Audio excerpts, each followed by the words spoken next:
के संसार में आपका स्वागत है।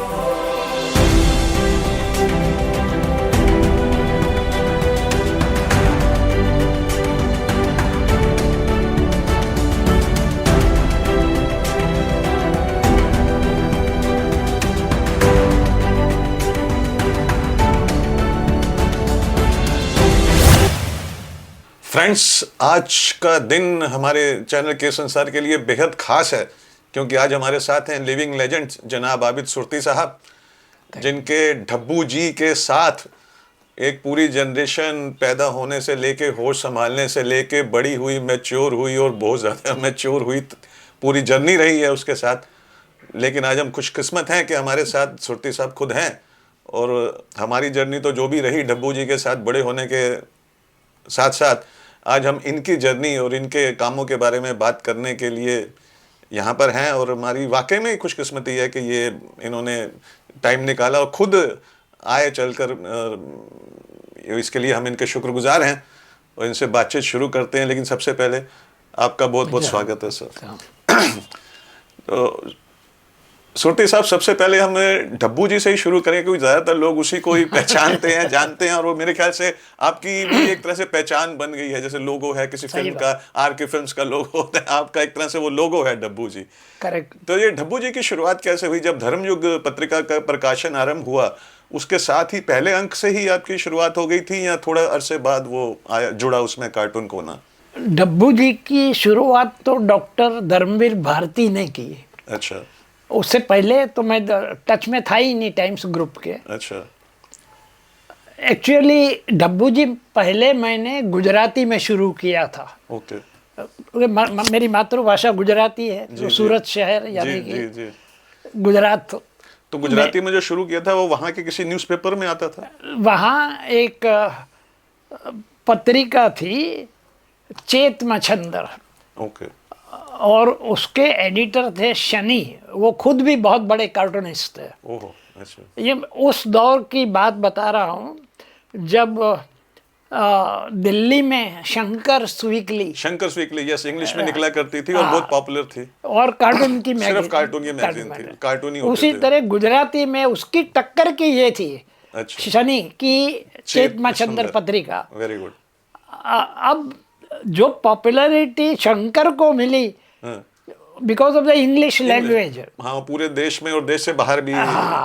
तो ये चेत मच्छंदर गुजरात में इतना पॉपुलर, घर घर में घुस गया था। तब उसका सर्कुलेशन इतना था कि जैसे धर्मयुग घर घर में घुसा हुआ था, उसी तरह ये चेत मच्छंदर गुजरात के अंदर हर गुजराती के घर में जाता था। उस समय उसके डायलॉग गुजराती में होते थे, सब गुजराती में टोटल। लेकिन ट्रेजेडी ये हुई कि पहले महीने में ही नेगेटिव रिस्पॉन्स आने लगा। तब पोस्टकार्ड आने लगे, अरे भाई ये क्यों हमारा पैसा बिगाड़ रहे हो, क्यों पन्ना बिगाड़ रहे हो पत्रिका का, यहाँ आप कोई श्री राम कथा दीजिए या भजन दीजिए। 90% ये कमेंट आते थे उसके। और एडिटर ने मुझे बुलाया एक महीने के बाद, वो जब ये ऐसे पोस्टकार्ड आने लगे, और मुझसे कहा देखो अब क्या किया जाए। अब मुझे पैसे की ज़रूरत, सख्त ज़रूरत थी। मैंने कहा कि देखिए अभी शुरुआत है, ज़रा कम से कम नया फीचर है, तो नए फीचर को कम से कम 6 महीने तो देने चाहिए ऊपर आने के लिए, सेटल होने में, पता चल लोगों तक कनेक्ट, एक रिश्ता जुड़ता है। हाँ, स्टेबलाइज होना बहुत ज़रूरी है इसका। तो उसके लिए उसको डेवलपमेंट, तो फिर वो कुछ बोले नहीं। लेकिन दूसरे महीने में पूरा हो महीना, उसके पहले बंद कर दिया एडिटर ने, मुझे पूछा ही नहीं। यानी सब सोच लो कि कितने नेगेटिव लेटर आए होंगे। और उन्हें लगा होगा कि जो रीडर्स हैं उन्हें नाराज ना किया वो जाए, भाग जाएंगे भाग जाएंगे, पत्रिका वही खरीदते हैं। तो वहाँ गुजराती में बंद होने के बाद फिर ये वहाँ बंद हुआ। और मुझे धर्मयुग से इनविटेशन आया, डॉक्टर भारती एडिटर बनकर धर्मयुग में आए थे, और पत्रिका निकलनी शुरू हो चुकी थी धर्मयुग। धर्मयुग की पत्रिका मेरे ख्याल से 2-3 साल हो चुके थे। अच्छा, कोई नई पत्रिका नहीं थी मतलब। अच्छा। लेकिन उतनी एस्टेब्लिश नहीं थी जो बाद में हुई डब्बू जी के और डॉक्टर धर्मवीर भारती के आने के बाद। अब यहाँ वहाँ बंद हुआ डब्बू जी, और यहाँ से इनविटेशन आया। इनविटेशन की वजह भी जो थी जी, हिंदुस्तान आज़ाद हुआ कितने साल हो गए, आज भी हम मैंड्रिक द मैजिशियन और फैंटम और इस तरह के फीचर छाप रहे बोले। हाँ, ये आपने बिल्कुल सही कहा, क्योंकि जो संडे सप्लीमेंट आते थे इंग्लिश के न्यूज़पेपर्स में भी, उसमें इंडियन कॉमिक्स नहीं होते थे, ब्लॉन्डी बाय चिक यंग, पीनट्स, और ये सब। और जैसे ब्लॉन्डी तो खैर बहुत पॉपुलर हिंदुस्तान में वो इंग्लिश में भी था, और अपनी हिंदी पत्रिका में हिंदी में ट्रांसलेट करके भी वो ब्लॉन्डी के नाम से छापते थे इस तरह के। और जितने भी बाकी कॉमिक स्ट्रिप्स वगैरह थी, ज्यादातर जो थी वो बाहर की ही थी। ज्यादातर नहीं, ऑल ऑफ देम। एक भी कोई था ही नहीं ना कार्टूनिस्ट। जो थोड़े बहुत थे जी, उन्हें डॉक्टर भारती ने बुलाया। ओके। जिसमें एक नाम जो मुझे अभी भी याद है, मारियो मिरांडा करके। मारियो, वो तो इंग्लिश उनका ज्यादा अच्छा था। इंग्लिश तो चेंज करके हिंदी में आसानी से कर सकते, किसी से ट्रांसलेट करवा सकते थे। तो डॉक्टर भारती ने आके कम से कम 7-8 कार्टूनिस्ट जो टॉप के थे, इंक्लूडिंग मारियो मिरांडा, ओके, उन सबको आजमाया जी। तो उन सब का जो नतीजा जो निकला, वो जो मेरा नतीजा निकला गुजराती में, कोई दरमियान में कोई मतलब 6 हफ्ते चला, अच्छा। कोई 10 हफ्ते चला, मारियो मिरांडा 6 महीने चला। अच्छा, उनकी कॉमिक स्ट्रिप चली? हाँ चली 6 महीने तक। फिर उसको भी बंद करना पड़ा, यानी कि धीरे धीरे उसका नशा उतरता गया। शराब की बोतल एक घूंट मार दी तो खुश, ऐसा हुआ उसका। नहीं, उसकी मैं वजह जहाँ तक मेरी समझ में आती है कि मारियो मिरांडा साहब की जो ड्राइंग्स थी, तो गोवा से हैं वो, तो और उनके जो उनकी जो ड्राइंग्स में जो लुक आता था वो इंग्लिश का लुक आता था, तो उससे हिंदी के जो रीडर्स हैं वो मुझे लगता है कि कनेक्ट नहीं कर पाए होंगे, वो ड्राइंग्स जो है वो उनको नहीं ठीक से पकड़ पाई होंगी। जबकि आपके डब्बू जी हैं वो उनके अपने घर के मेंबर जैसे ही लगते हैं, वो उनसे बड़े आसानी से कनेक्ट कर पाए होंगे, कम से कम मुझे ऐसा लगता है। आप बाकी आपको क्या लगता है? मेरे तो समझ में अब तक नहीं आया कि गुजरातियों ने क्यों उसको डुबो दिया और हिंदी वालों ने सर आंखों पर उठा दिया। नहीं, उसकी वजह मेरे को तो यही समझ में आती है कि वो जो एक कनेक्ट होने वाली बात होती है, मारियो मिरांडा या दूसरे लोग रहे होंगे तो वो उनकी जो ड्राइंग थी, खासतौर से, अब बाकी का तो आपने नाम नहीं बताया, मिरांडा साहब की मैं ड्राइंग जानता हूँ, बड़ी अच्छी ड्राइंग है, इलस्ट्रेटेड वीकली में तो वो रही हैं। और खुशवंत सिंह साहब का वो जो एडिटर्स पेज का वो जो लोगो था बल्ब वाला, वो मिरांडा साहब ने ही बनाया था। वो जो उनकी पहचान बनी खुशवंत सिंह साहब की, one of the best cartoonist of India. हाँ, लेकिन वो क्योंकि इंग्लिश, जो उनकी जो ड्राइंग्स थी उसकी लुक इंग्लिश टाइप की थी, वो मतलब वो जो प्रॉब्लम थी कि जो बाहर के स्ट्रिप पढ़ते हैं बाहर, तो उसमें उनको उनकी ड्राइंग देख के भी ऐसा ही लगता होगा कि ये बाहर वाली बात है। आपके जो डब्बू जी में तो बिल्कुल पूरा का पूरी भारतीयता थी, इस वजह से वो लोगों से बड़े अच्छे कनेक्ट हो पाए। डब्बू जी तो मतलब आपका मतलब कामयाबी का एक शिखर हुआ या चीज़ें हुई, तो बाकी जर्नी जो आपकी शुरू हुई, जैसे आप बता रहे थे कि आप मुंबई आए, तो वहाँ से थोड़ा सा हम जानना चाहेंगे, वो आप बताइए। बड़ी इंटरेस्टिंग स्टोरी है, क्योंकि आज की जनरेशन के लिए वो बहुत ज़रूरी है कि कैसे आप कहाँ से कितनी हम्बल बिगनिंग से करके वो जो पैशन होता है उसकी वजह से कामयाबी मिलती है, इसलिए नहीं कि आपने सोच लिया तो कामयाबी मिल जाएगी। तो वहीं से हम शुरू करते हैं। जब आप आए मुंबई में, जैसे आपने बताया कि फुटपाथ से क्या वो शुरुआत की आपने, मतलब उस समय आपका पूरा परिवार माइग्रेट करके सूरत से मुंबई आ गया। तो यहाँ पे फिर रहने के लिए क्या? कुछ नहीं, रहने के लिए एक खोली मिली थी, खोली यानी इससे भी थोड़ी कम, अच्छा, कम एरिया, उसे बम्बई के ज़माने में खोली कहो या कैबिन कहो या कुछ, एक चौल में एक इतनी सी जगह मिल गई, तो औरतें वहाँ सोती थी, हम लोग फुटपाथ पे सोते थे, ऐसी हालत थी। तो मतलब हालात ये हुए कि उस समय जब आप एक तरह से मतलब फुटपाथ पे रह रहे थे, तो आप थे, दादी माँ थी, और कौन कौन था साथ? दादी माँ थी, हमारी अम्मी थी, पापा थे, अच्छा, और अंकल, एक अंकल, 2 अंकल थे, और आप थे। हाँ, और मैं था। तो इनकम का कोई सोर्स नहीं था? कोई ज़रा सवाल ही नहीं था।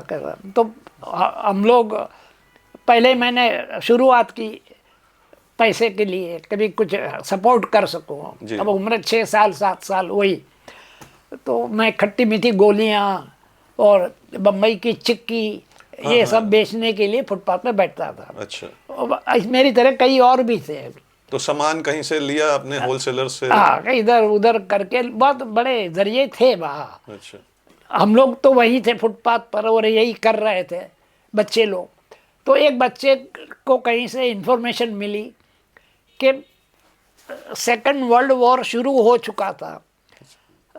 ये इंफॉर्मेशन मिली कि डॉक एरिया, बम्बई का डॉक एरिया में जहाज के जहाज खाली होते हैं, सैनिकों बाहर से, अमेरिकन सैनिक और ये ब्रिटिश सैनिक ये सब आते हैं, अफ्रीकन भी होते हैं उसमें।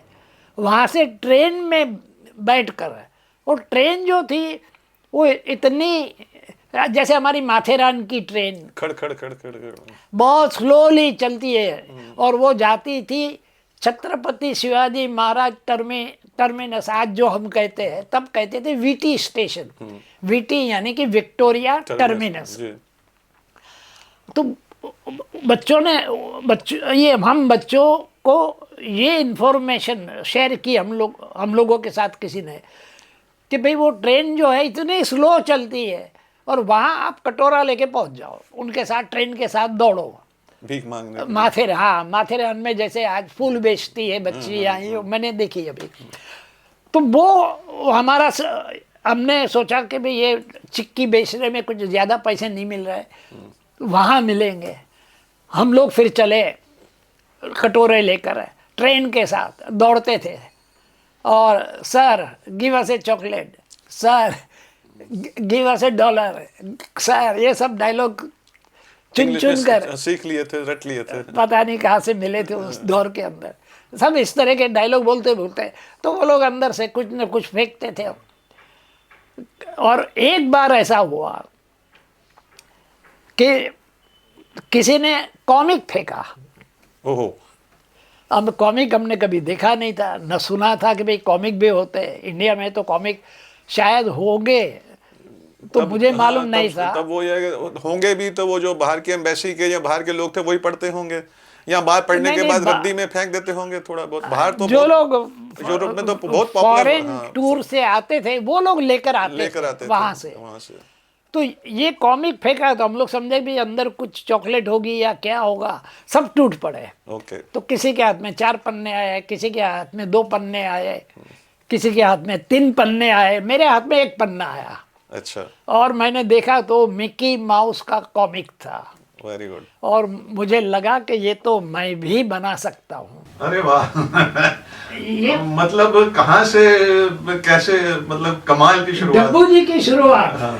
मतलब बताइए कि कोई सोच भी नहीं सकता कि इस तरह से शुरुआत हुई होगी कि भीख मांगने के लिए खड़े हैं कि कोई चॉकलेट फेंक दे, उसने कॉमिक्स फेंकी, और जिनके हाथ में ज्यादा पन्ने आए वो तो अलग रहे, लेकिन आपके बस 1 पन्ना, और वहां से इंस्पिरेशन मिली कि ये बनाना। फिर घर जाकर मैंने कॉपी करना शुरू किया मिकी माउस को। अच्छा। घर जाकर, मतलब वही खोली जो थी ना छोटी सी हमारी। जी जी। हाँ, और कॉपी यानी मिकी माउस को हर एंगल से कॉपी किया, वॉल्ट डिज्नी का कैरेक्टर। और करते करते करते मुझे वो सीक्रेट पता चल गया कि मिकी माउस के जो मेजरमेंट जो है जी। जैसे सर, एक सर का मेजरमेंट, वही एक बॉडी का मेजरमेंट, और वही यहाँ से पैर तक का 3 सर, इस तरह के मेजरमेंट मेरी समझ में आए, जिनको वो घुमा फिरा के फिर मैंने अपनी बनाना शुरू किया। तो यहाँ से मेरी जर्नी जो है कॉमिक की भी और ज़िंदगी की भी नींव पड़ गई नहीं यहाँ से। अब मैं स्काउट में था जी। उन दिनों जी। और उन दिनों स्काउट में एक दिन ऐसा आता था साल में जी। जिसे कहते थे खरी कमाई डे। जी। बड़ा अद्भुत प्रोग्राम था ये। खरी कमाई डे यानी कि उस रोज़ स्कूल के सारे बच्चे अपनी मेहनत की कमाई से खाना खाएंगे, कुछ अच्छा काम करेंगे, कुछ मेहनत करेंगे, कुछ भी करेंगे, कहीं जाके कोई पॉलिश करे, जूता करे, कुछ भी करे, व्हाटएवर। और बस यही कॉन्सेप्ट यही था कि मेहनत अपनी करनी है। तो बच्चे लोग कुछ हैंडीक्राफ्ट में बनाते थे, नकली फ्लावर्स और ये, और वो बेचते थे। हाँ, वो बेचते थे। कुछ बच्चे ब्रश, आपने जो जिक्र किया वुड पॉलिश, तो वो ब्रश और डिबिया लेके बैठ जाते थे फुटपाथ पर।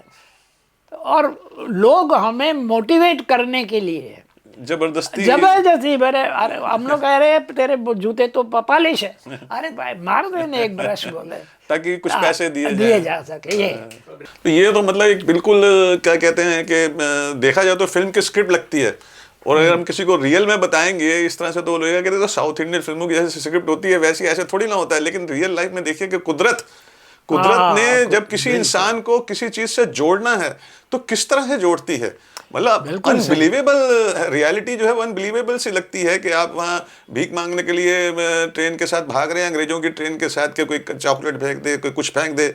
उसने कॉमिक्स फेंका और जो लोगों ने कॉमिक्स के पन्ने लूट लिए, किसी के पास 3 आए, किसी के पास 4 आए, किसी के 5 आए, आपके सिर्फ एक ही आया मिकी माउस का, और उसने आपको कार्टूनिस्ट बना दिया है इतना, मतलब कुदरत ने इंस्पायर इतना जबरदस्त किया, और फिर आपने उसको बार बार उसी को बना बना के अपना परफेक्शन हासिल की। लेकिन वो तो आपने जैसे मिकी माउस की नकल की, आपका फिर उसमें से अपना कब निकला, कैसे? मैं उसी पर आ रहा हूँ।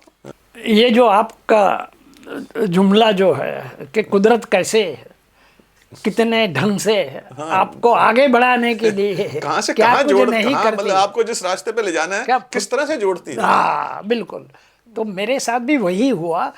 और बाद में मैंने रियलाइज किया कि एक इनबिल्ट मैकेनिज्म होता है भीतर, जो ऊपर वाले ने आपको दिया होता है। हाँ, जैसे किसी को म्यूजिक दिया है, किसी को इंजीनियरिंग दिया है, सबको अलग अलग, जिसका जो सबको कुछ न कुछ दिया होता है, ऐसा मेरा मानना है।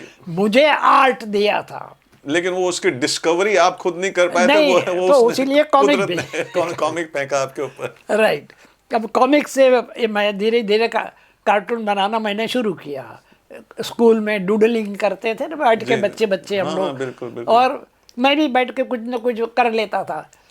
तो मेरी बगल में एक बच्चा बैठता था, उसने कहा कि अरे ये क्या इतना इतना बना रहा है, हमारे पड़ोस में एक आर्टिस्ट रहता है, इतने बड़े बड़े पेंटिंग बनाता है। अच्छा। तो सोच में पड़ गया यार, मैं इतना तो और इतना बड़ा वो बना रहा है। अभी तो बात कार्टून से जुड़ी थी, अब पेंटिंग से जुड़नी शुरू हुई। कार्टून पर ही आ रही है पेंटिंग धीरे धीरे आगे। First step cartooning, second painting, third writing, सब एक साथ चलेंगे। तो उस जो आपका क्लास फेलो था उसने कहा कि इतने बड़े बड़े पेंटिंग बनाता है, बड़ा बड़ा पेंटिंग। तो मैंने कहा यार मुझे दिखाएगा, मुझे ले जाएगा। हमने हाँ चल, तो शाम में उसके साथ गया मैं। तो वहाँ एक ऐसे सज्जन रहते थे कि जिसके भीतर बड़ी दया, कृपा, जो भी आप कहो, उसमें इतनी थी कि वो किसी को हेल्प करने के लिए सबसे पहले आगे वो रहता था भी रईस आदमी। उसका नाम था रहमतुल्लाह जी। अच्छा, नाम भी रहमतुल्लाह चीन वाला उसकी सरनेम। वो बेसिकली खुद भी फोटोग्राफर था। Very good. उसे कहीं एक ये मिल गया चित्रकार। अच्छा। इसके पास जगह नहीं थी, आजा मेरे घर पे रहे। उसका कुछ 4-5 कमरों का फ्लैट था। तो फ्लैट में उसको एक कमरा दे दिया, जहाँ उसका स्टूडियो। अच्छा, एक राइटर मिल गया उसको। अच्छा। तो देखा कि कहीं प्रेस के अंदर किसी काम से गया था, तो प्रेस में मशीन के नीचे रात में सोता था। अच्छा। वो राइटर है। उसका नाम था मुश्ताक जलीली। ओहो, जो बाद में फिल्मों में डायलॉग लिखने में, वो फिल्म राइटर बनने के लिए वो हैदराबाद से आया था। मुश्ताक जलीली, जलील शायर का बेटा था शायद। और ये लड़का मुझे वहां ले गया जी। तो ये दोनों और ये तीनों मेरे गाइड बन गए। वाह। उनमें से एक राइटर, एक पेंटर, एक फोटोग्राफर। अब मैं तो फिर बड़ा पेंटिंग बना रहा था, जो मतलब जो कला की 3 विधाएं थी वो सारी आपके साथ जुड़ गए। कार्टून से कुदरत ने जोड़ दिया, वो भी कुदरत ने जोड़ा ना, लिंक हाँ इनके पास भेज दिया एक के बाद एक। तो आपने फिर ये फिर ये तीनों चीजों के प्रति जो है वो लगाव बढ़ा के पेंटिंग भी है, राइटिंग भी है, फोटोग्राफी भी है। यहाँ से सीखा मैंने, पिकअप किया इन ग्रुप से। अब मुझे जब वो एक बार ले गया तो मेरा जी चाहा मैं रोजाना जाऊं जी, और रोजाना वहां जाके बैठूं जी। लेकिन फिर ये हुआ कि भाई हफ्ते में एक बार आओ। तो हफ्ते में एक बार जाने में ये होता था कि कभी पेंटर के साथ बैठ गया, वो मुझे बहुत प्यार करते थे तीनों लोग। ये नहीं था कि बोर हो गए हो कि जो कुछ पूछता था जवाब मिलता था, जवाब देते तो थे ये आपको। वो राइटर ने देखा, मुश्ताक जलील ने जी, मेरी बातों से उसे लगा कि इसमें दम है, राइटिंग की तरफ। राइटिंग का दम है। तो उसने फिर कहा कि आधा दिन तो उसके पास बैठ छुट्टी का, आधा मेरे पास बैठ, मतलब पेंटिंग भी हो गई, राइटिंग भी होगी, दोनों साथ में। तो इस तरह अपना ट्रैक चला। अच्छा, अभी कार्टून धीरे धीरे मेरे डेवलप होते गए। वो पेंटर जो था यूसुफ डाला करके, वो मुझे गाइड करता रहा कार्टून में भी, पेंटिंग में भी। और मैंने अब ओरिजिनल कार्टून बनाने शुरू किए। ये कब की बात है, मैं 35, 45, 46, 47, 10-12 साल हो चुके थे और ओरिजिनल कार्टून बनाने शुरू किए। एक बंदे ने कहा कि ये तो बिक सकते हैं। मैंने कहा बिक सकते हैं, कौन खरीदेगा इसको? तो कहा कि डोंगरी पर जहाँ तुम रहते हो वहाँ से 5 मिनट की या 10 मिनट की वॉक है टाइम्स ऑफ इंडिया, ये लेकर जाओ वहाँ, उसको दिखाओ, वहाँ जो एडिटर बैठा है उसको। ये मुझे बड़ा अच्छा लगा, लेकिन हिम्मत नहीं हो रही थी जाने की कि झिझक होती क्या है ना, टाइम्स ऑफ पहली इंडिया बार। है, क्या अखबार है, क्या, वो तो कभी देखा ही नहीं था। अब यहाँ थोड़ा बहुत मुझे परिचय हुआ अखबारों का और मैगजीन का, लेकिन वहाँ अब जाऊँ कैसे, हिम्मत भी नहीं हो रही थी। तो खरी कमाई डे, जब बच्चे बेचने के लिए फुटपाथ पर घूम रहे थे, उस दिन तो कुछ करना ही था। तो मैं स्कूल का स्काउट का ड्रेस पहनकर सीटी लगाकर चलकर मैं पहुंचा टाइम्स ऑफ इंडिया के गेट पर। अच्छा, गेट पर पहुंचा तो वहाँ एक गुरखा बैठा था डंडा लेकर। जी, वो मुझे देख रहा है, मेरी ज़बान ही नहीं निकल रही थी। बोले क्या क्या चाहते हो? वो सोचा कुछ डोनेशन मांगने आया है, स्काउट वाला है। मैंने कहा साहब से मिलना है, साहब से मिलना है। तो उसने फिर गेट में से मुझसे कहा, बड़ा गलियारा था, तो सीधे चले जाओ और सामने जो कैबिन दिखाई दे रही है ना, उसको धक्का मारो और अंदर घुस जाओ। ये अच्छा, आज हम किसी से मिलना हो तो कितनी दिक्कतें होती है, कितने मतलब मिलना हो ही नहीं पाता है। बस जमाना और था, लोगों के मन में कुछ फीलिंग्स और थी। तो फिर आप गए, फिर आप अंदर घुस गए? हाँ, सीधा गया। मैं बोलने की तो मेरे में जाके मैंने टेबल पर कार्टून रख दिए। अच्छा। कार्टून रख दे, वो परेशान, नर्वसनेस की वजह से बोल नहीं पा रहे थे तो। ये बंदा कौन घुस आया है, चंदा मांगने आया है, क्या है? और उसने कार्टून उठाया और देखा और मुस्कुरा दिया।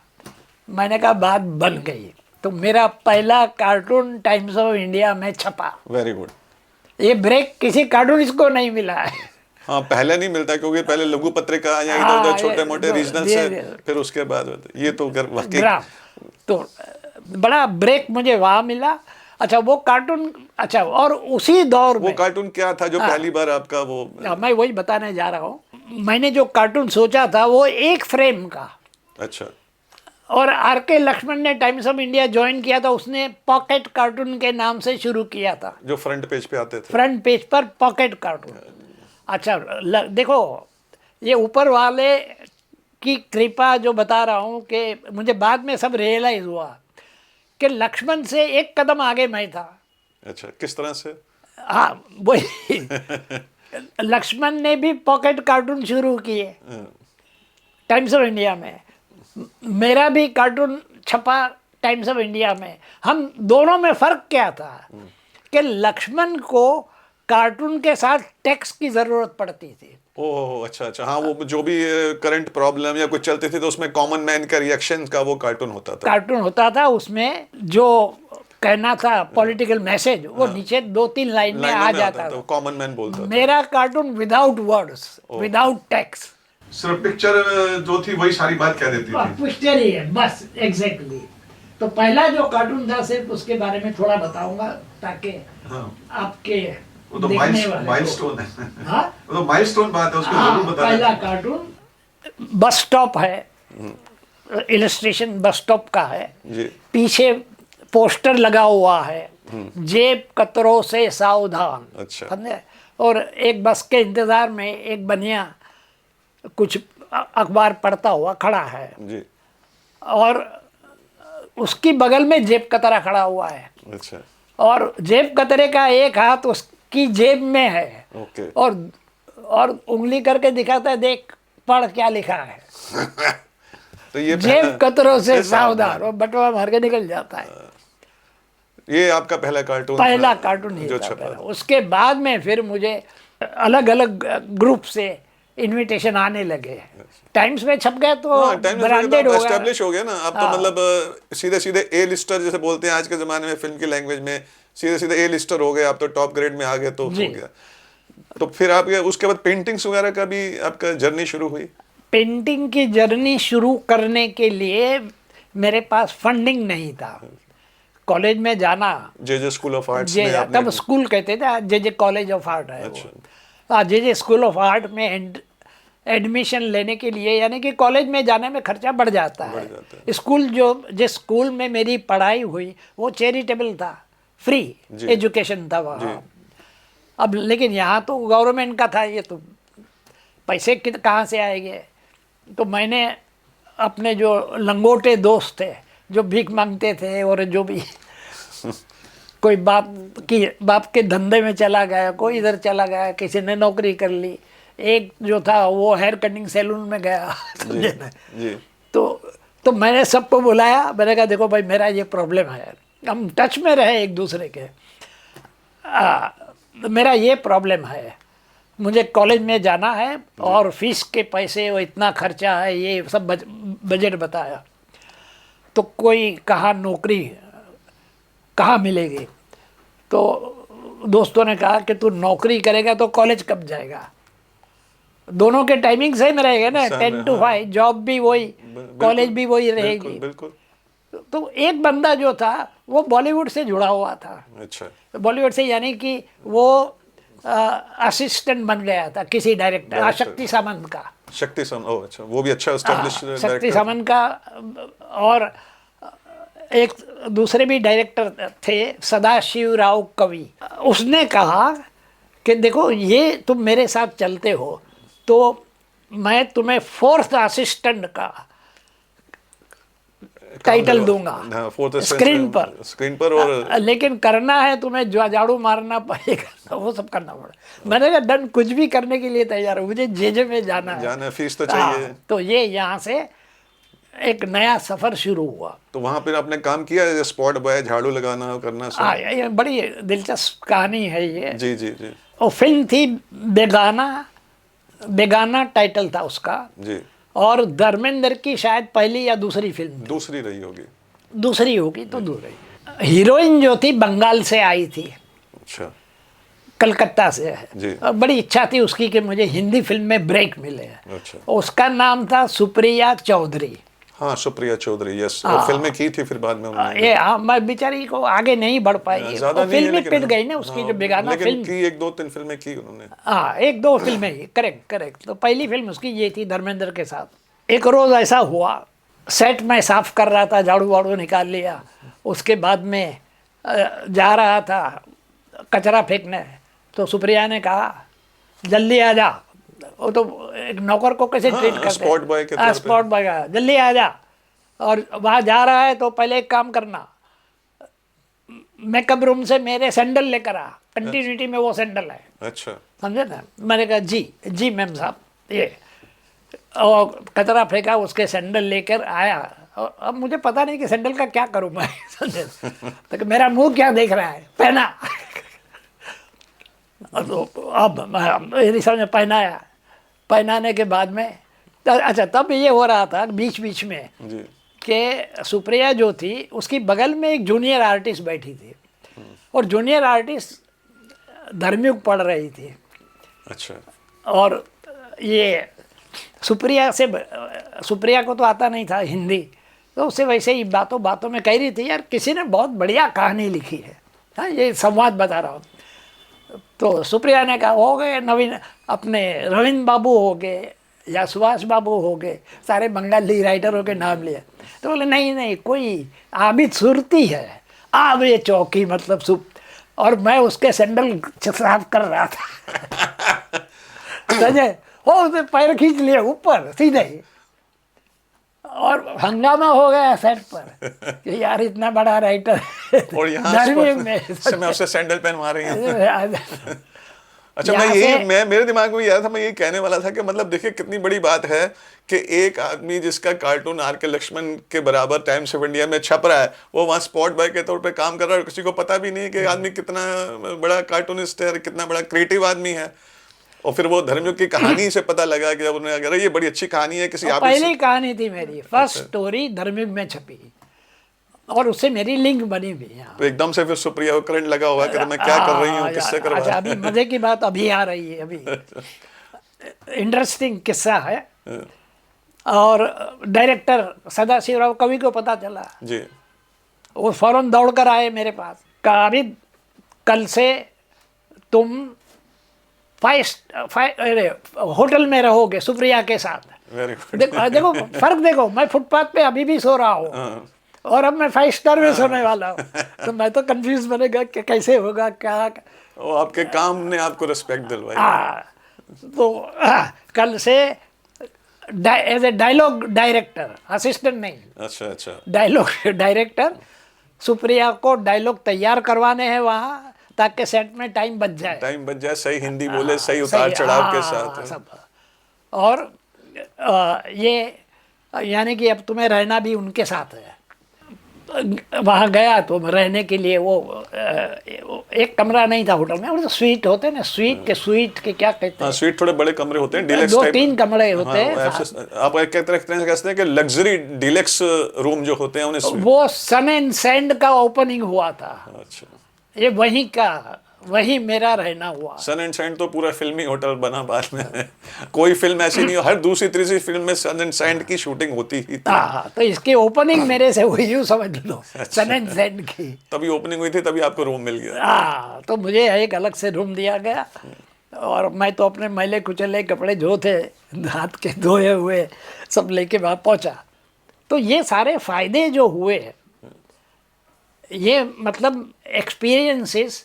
और एक तो ये गुर था कि पिकअप करना, जैसे आर्ट पिकअप कर लिया मैंने। तो नहीं, पर आपने ये जो अपने बारे में बताया ना, ये इसमें एक बहुत ही जबरदस्त हिडन मैसेज है कि जैसे मान लीजिए कि अभी आपको आगे रास्ता नहीं मिल रहा है, लेकिन आप घबरा नहीं रहे हैं, आपको फीस के लिए पैसे चाहिए, तो आप स्पॉट बाय की नौकरी कर रहे हैं। एक तरफ आपका जो कार्टून है टाइम्स ऑफ इंडिया में छप रहा है, कहानी धर्मयुग में छप रही है, लेकिन आपको कोई परवाह नहीं है अपना जो अभी यहाँ पे जो काम कर रहे हैं, तो ये भी कर रहे हैं कि अभी मुझे कहीं कोई ऐसा नहीं है कि मतलब डिप्रेशन में चले गए हैं या ड्रग्स का शिकार हो गए हैं या ऐसा कुछ हो गया है, नशे का, कभी नहीं, मतलब कोई हिम्मत नहीं हारी है कि अब ये काम भी कर रहे हैं और जो अपना पैशन जो काम करना है वो भी कर रहे हैं। कि आज की जनरेशन के लिए वाकई में बहुत बड़ा मैसेज है कि आप बड़ी जल्दी घबरा जाते हैं, डिप्रेशन में चले जाते हैं, आप ड्रग्स का शिकार हो जाते हैं, उसके लिए फिर बड़े बड़े कैंपेन चलाने पड़ते हैं कि भाई आप नशे को नहीं जिंदगी को अपनाएं। लेकिन जिंदगी को तो आप पहले से अपना के ही रखिए ना, तो उसी में ही तो फिर काम चलेगा। जैसे आपकी ये स्टोरी है, तो आपकी जर्नी है, उससे ये मैसेज मिलता है और इसीलिए कामयाबी मिलती है।